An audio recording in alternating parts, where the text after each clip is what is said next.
একা হাতেই গড়ে তুললেন এক বিশাল অরণ্য। ভারতের ফরেস্টম্যান যাদব পায়েং এর জীবনের এক অবিশ্বাস্য সত্য ঘটনা। পৃথিবীতে এমন কিছু মানুষ জন্মায় যারা নীরবে নিভৃতে একাই পুরো পৃথিবী বদলানোর ক্ষমতা রাখে। এমনই এক অসাধারণ ব্যক্তিত্ব হলেন আসামের জোরহাটের আদিবাসী যুবক যাদব মোলাই পায়েং। তার অদম্য ইচ্ছা আর প্রকৃতির প্রতি ভালোবাসা গল্প আজ সারা বিশ্বের কাছে এক বড় অনুপ্রেরণা। শুরুটা হয়েছিল 1979 সালে। আসামে ভয়াবহ বন্যার পর এক বালুচরে শত শত সাপ ভেসে আসে, কিন্তু সেখানে কোনো গাছপালা বা ছায়া না থাকায় প্রচণ্ড রোদে সাপগুলো মারা যায়। 16 বছরের কিশোর যাদবের মন এই দৃশ্য দেখে কেঁদে উঠেছিল। তিনি বুঝতে পারেন প্রকৃতির ভারসাম্য নষ্ট হওয়া আর গাছের অভাবই এই অবলা প্রাণীদের মৃত্যুর কারণ। যাদব বন বিভাগের কাছে গিয়ে অনুরোধ করেন সেখানে গাছ লাগানোর জন্য, কিন্তু বন বিভাগ থেকে তাকে বলা হয় ওখানে বালুচরে কিছুই জন্মাবে না, তুমি চাইলে একা চেষ্টা করে দেখতে পারো। এই একটি কথা যাদবের জীবনের মোড় ঘুরিয়ে দেয়। তিনি কারো সাহায্যের অপেক্ষা না করে নিজেই গাছ লাগানো শুরু করেন। যাদব পায়েং প্রতিদিন একটি করে চারা গাছ লাগানো শুরু করে দেয়। কোনো সরকার, কোনো এনজিও বা কোনো প্রচার ছাড়াই তিনি এই কাজ চালিয়ে যান টানা 40 বছর।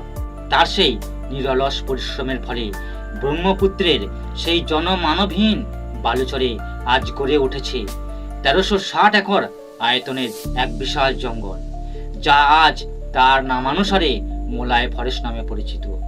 মজার ব্যাপার হলো আজ এই জঙ্গলটি নিউ ইয়র্কের বিখ্যাত সেন্ট্রাল পার্কের চেয়েও প্রায় দ্বিগুণ বড়। একসময় এখানে একটি সাপও বাঁচতে পারছিল না। আজ সেই গভীর অরণ্যে রয়েছে রয়্যাল বেঙ্গল টাইগার, ভারতীয় গন্ডার, হরিণ এবং শত শত বুনো হাতি। 100-র বেশি হাতির একটি পাল নিয়মিত এই জঙ্গলে বাস করে। প্রকৃতির প্রতি তার এই ত্যাগ একসময় হারিয়ে যাওয়া জীববৈচিত্র্যকে ফিরিয়ে এনেছে। দীর্ঘ সময় পর্যন্ত সরকার বা বাইরের পৃথিবী এই জঙ্গলের অস্তিত্ব জানত না। 2008 সালে একদল হাতির পিছু পিছু গিয়ে বন বিভাগ প্রথম এই বিশাল অরণ্যের সন্ধান পায়। এরপর তার এই অসাধারণ কীর্তি সারা বিশ্বে ছড়িয়ে পড়ে। প্রাক্তন রাষ্ট্রপতি এপিজে আব্দুল কালাম তাকে ফরেস্ট ম্যান অফ ইন্ডিয়া উপাধিতে ভূষিত করেন। 2015 সালে ভারত সরকার তাকে সম্মানজনক পদ্মশ্রী পুরস্কারে ভূষিত করেন। যাদব পায়েং আজও থামেননি। তিনি বলেন, যতদিন শরীরের শেষ নিঃশ্বাস আছে আমি গাছ লাগিয়ে যাব। তিনি বিশ্বাস করেন প্রকৃতি বাঁচলে তবেই মানুষ বাঁচবে। যাদব পায়েং আমাদের শিখিয়েছেন যে একা মানুষ যদি সংকল্পবদ্ধ হয় তবে সে পুরো পৃথিবীর জন্য একটি নতুন বন তৈরি করতে পারে।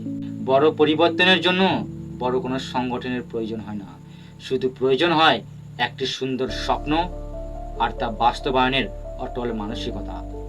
আসুন আমরাও যাদব পায়েংয়ের এই উদ্যোগ থেকে অনুপ্রাণিত হই এবং আমরা আমাদের আশেপাশে অন্তত একটি করে গাছ লাগাই।